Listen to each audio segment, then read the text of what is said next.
이재명 후보를 둘러싼 전과 사범이라는 그 단어의 실체를 살펴보고 과연 어떤 전과인지를 알 필요가 있었습니다. 그래서 우선 첫 번째로 특수공무 집행방해와 공용물건 손상으로 인한 500만원 사건에 대해서 살펴보겠습니다. 시민운동을 하던 도중에 딱 이런 상황을 맞닥뜨린 거예요. 성남시에 이제 55만이 사는 본시가지가 있는데 거기에 있던 종합병원 2개 갑자기 문을 닫아버렸습니다. 영업이 안 된다는 거예요. 장사가 안 되니까 우리 문 닫아버리겠다. 그래가지고 병원 2곳이 문을 닫았는데, 그러니까 본시가지에 있는 분들이 갈 데가 없지 않습니까? 응급 환자가 가다가 사망하고 이런 일이 벌어지니까 세금 왜 내냐 이럴 때 공공병원 만들자 이래가지고 저희가 공공병원 만들기 운동을 시작했어요. 당시 성남 시민들이 직접 자발적으로 나서서 성남시 의료원 설립 서명운동과 함께 촛불행동 및 문화제를 이어갔습니다. 치료받을 수 있는, 급할 때 치료받을 수 있는 그런 종합의료시설이 필요합니다. 이게 필요한데도 민간이 적자가 나서 문을 닫는다면 당연히 우리가 내는 세금으로 그 부분을 메꿔줘야 한다고 생각하는데 여러분 동의하십니까? 근데 그게 그 시민들이 서명하고 막 주민 발의하고 해서 냈는데 그런 거 별로 안 좋아하는 국민의힘 당시 한나라당인가 그랬죠. 그 당이 날치기로 이걸 폐기를 해버린 거예요. 그래서 제가 억울해가지고 얼굴 세금 왜 내냐, 우리 죽어나가는데 공공병원 하나 만들자는데 왜 방해하냐. 그래가지고 억울해서 회의장에서 좀 목 놓아 울었는데, 전국 최초로 시민 발의한 성과였으며 18,000명의 성남 시민들이 참여했기에 더 의미가 있었습니다. 하지만 당시 한나라당 시의원들 47초 만에 이를 폐기시켜버립니다. 거기에 격분한 당시 이재명 후보와 함께한 민주당 시의원들이 한나라당 시의원들에게 항의하다가 악의적인 고발을 당한 것입니다. 보시는 이재명 후보의 사진은 당시 거기서 너무나 분해서 눈물을 흘리는 사진인데요. 이 사진을 일부 이재명 후보를 공격하는 집단들이 악의적으로 쓰기도 합니다. 그게 이제 특수공무집행방해라고 그래가지고 제가 또 대표라서 2번째 구속되게 생겨 제가 도망을 갔었습니다. 수배가 돼가지고 제가 전과 사범이라고 맨날 놀림받는데 그 전과 중에 하나입니다. 이게 나쁜 짓 하다 생긴 건 아닌데 자꾸 문제 삼아요.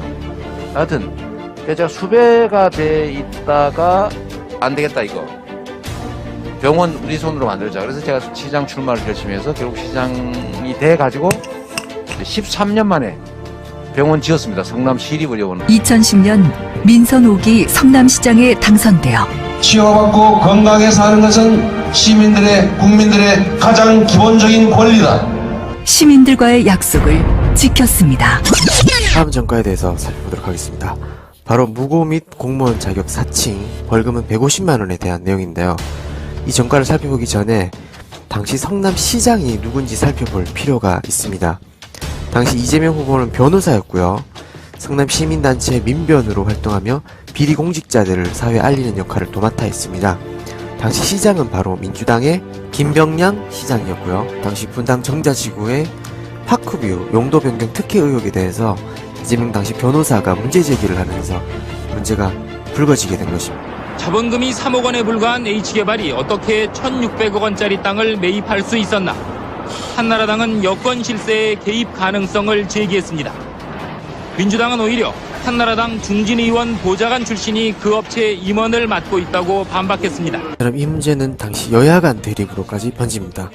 이재명 당시 변호사는 민주진영의 인사이기도 했는데요. 그런데 어찌 민주당의 시장의 비리를 파헤쳤을까요? 이재명 당시 변호사는 비리 의혹이 있는 공직자에 대해서는 여야 진영에 구분을 하지 않았기 때문입니다.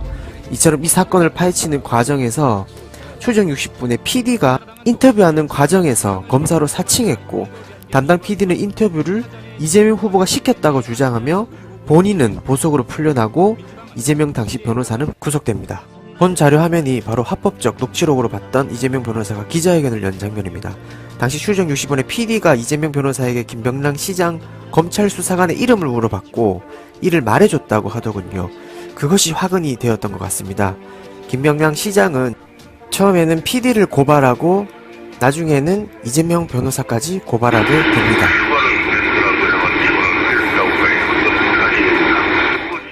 이런 관계로 미루어 파크뷰 용도 변경 과정에서 김 시장이 홍모 회장을 도와줬을 가능성이 크다는 게 이 단체의 주장입니다.